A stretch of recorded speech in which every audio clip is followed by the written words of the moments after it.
situation, Robert Jenrick. He's accused the French police of failing to act after reporting dozens of migrants with life jackets preparing to cross the channel. Now, the video shared online by the Shadow Justice Secretary has documented his visit to the migrant camps.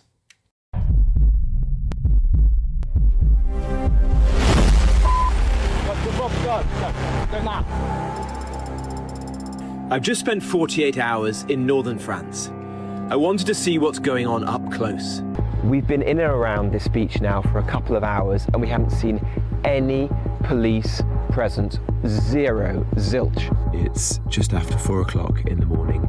We know that the migrants are just over there. And just yesterday, the Shadow Home Secretary, Chris Philp, was also in where he claimed he had had a knife pulled out on him. Quite clearly, they're planning to cross the channel illegally. And I said to him, that's illegal. And he said, I don't care. I mean, he was completely up. Well, right, okay, let's go. We've got to go. I mean, he was completely up. Well, right, okay, let's go. We've got to go. Here's a big question. Is this TikTokery?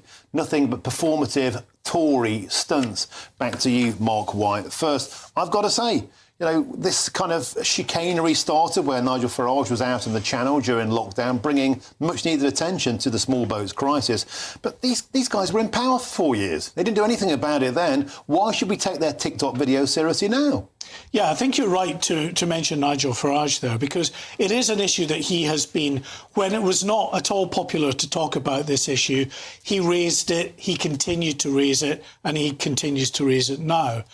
I honestly think that Chris Philp and Robert Jenrick, they have zero credibility on this issue. They were in government for years and did little, if anything, to affect the small boat crisis in a positive way in terms of bringing numbers down. Not one of these men, when they were in office, visited, as far as I'm aware, France to see the operations for themselves. And certainly now, with Robert Jenrick and Chris Philp being very critical of the French authorities in failing to do anything to stop the small boats from launching, there was none of that criticism from either man in office when they were giving the French government £500 million. That wasn't Labour, that was the Conservatives. Great point. And Matthew Stadland, isn't that back to that point you were raising a minute ago? It's easy in opposition to be critical, but in power, they fail to deliver. This is what I said to Lee Anderson when we had a bust up in the studio just the other day on your show.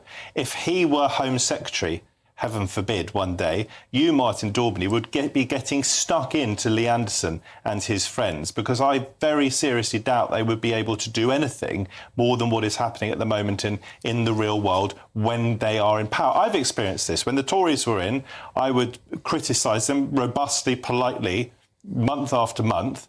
Now, in very, very loose terms, my lot, certainly the government that I voted for, are in power, and I see the abuse being hurled at them. Not that I hurled abuse myself, but I can see how much more difficult, of course, it is in government. As for Robert Jenrick, he was described, I think, by Fraser Nelson the other day, effectively as a Nigel Farage mini-me. And that is the best way to describe that man. It's absolutely ludicrous, these videos he's put. It's like a tribute act, what he and Chris Philp are up to. And as you say, they were in power, and what happened when they were in power. I just have a quick question for Mark, because I haven't been to northern France to see these camps, to see the sorts of people, or talk to the sorts of people who are coming over here.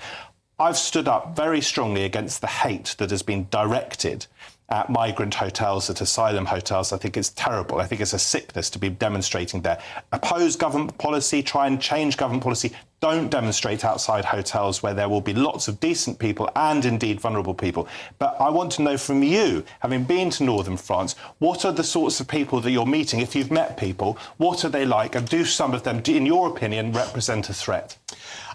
Yeah, I mean, I've spoken to many of them on many trips over the years, and by and large, these are driven young men. You have to be. To leave your country and travel thousands of miles through multiple countries, they're driven and determined young men, but many of them are actually quite damaged, often quite aggressive when you speak to them, certainly very suspicious of who you are. And there is no doubt in my mind that a proportion of them do pose a threat to the general public here in the UK. Not all of them at all, and many of them want to come for a better life.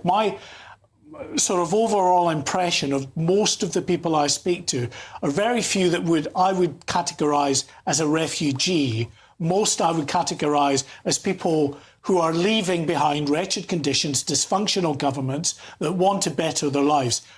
But I would say, significant proportion of them are probably quite damaged, do potentially pose a threat here in the UK, but by no means all of them.